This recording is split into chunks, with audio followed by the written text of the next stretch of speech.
Chapter 20, Not Might, but Can. Daggy was very, very full. He was also suddenly very, very tired from the strain of all his adventures, and particularly from the shock of the last one, with the pike fish. He flopped down on the bank and rolled over into a slight hollow, so that he lay on his back, all four legs stuck up in the air. Immediately he fell into the deepest of deep sleeps. Minutes passed, and in the bright sunshine, bees buzzed, and a big, fat, blue fly landed neatly on the staring eye of the dead fish. Suddenly there came a wailing, mewing noise from the blue sky above, and Ike the otter, looking up from the bushes where he was dozing, saw a solitary buzzard circling on wide wings over the sleeping piglet. It had come down from the hills, feeding on the carcasses of drowned sheep. The otter knew that buzzards were carrion-eating cowards, and he had no fears for Daggy's safety. If his friend did not wake, he thought, he would give it a sudden awful shock. He grinned happily. The buzzard dropped lower. It could see below what appeared to be a very dead animal, whose belly was blown up like a drum and whose legs stuck out stiffly. Moreover, its nose was caked with dried blood.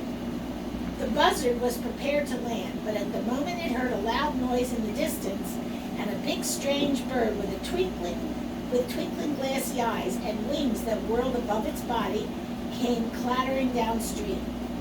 The buzzard flew away with a cry of alarm, and even the bold otter Ike slid out of the bushes and into the water, where he lay with only his eyes showing above the water line and watched.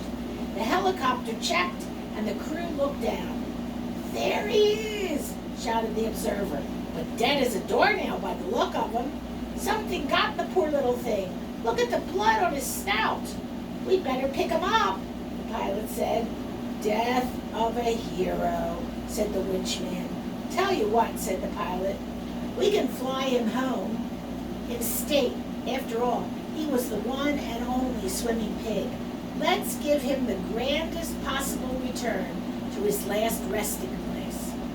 "On the end of the rescue cable?" said the observer, "so that the mourning multitudes can pay their respects?" "That's it," said the pilot. "Remember the old saying, 'Pigs might fly.'" The three young men smiled at each other. "Well, let's make a good job of it," said the winchman. "I'll go down and put a strap on him. I can adjust the harness, and then I'll wait here, and you can pick me up later when you've delivered him home." So down went the cable with the winchman, and he fitted the special straps around the small, spotted pig, thinking as he did so that the piglet could not have been dead long. He was so warm. He raised his hand, and the helicopter lifted gently away, with Daggy Dogfoot dangling 30 feet below it. Until that moment, and only St. Anthony knows how, Daggy had remained in his deepest of sleeps. Through the cries of the buzzard and the rattling of the helicopter, and even the harnessing of his body, he had slept on relentlessly. Indeed, he had just begun to dream his old dream of flying with his mother and father through a warm and milky sky, when the tightening of the straps and the rush of air at last wakened him to reality. Twisting in the harness so that his little legs hung down, he saw below him, fast growing smaller, a man on the ground and an otter in the water staring up at him. His ears flapped and his tail whirled, and in terrified surprise he kicked like mad with all four legs, his mouth wide open as he squealed with horror. The watchers, two above him, two below, could of course not hear his squeal, but they could see that the gallant pig was very much alive. Three of them smiled their relief and pleasure, and the fourth one laughed so much and rocked about so wildly that eventually he sank below the water and smiled some mouthfuls. But once he had come to his senses and understood that he was safely anchored to the great bird above, Daggy stopped feeling so panic-stricken and began to look around. Below him, as they gained height for the homeward fly, the river became a stream and the stream a trickle. Great trees shrank to the size of thistles, and far below him The swallows flew in ignorance of the miracle above. He opened his mouth wide again, but this time the unheard squeal was of excitement, of happiness, of triumph.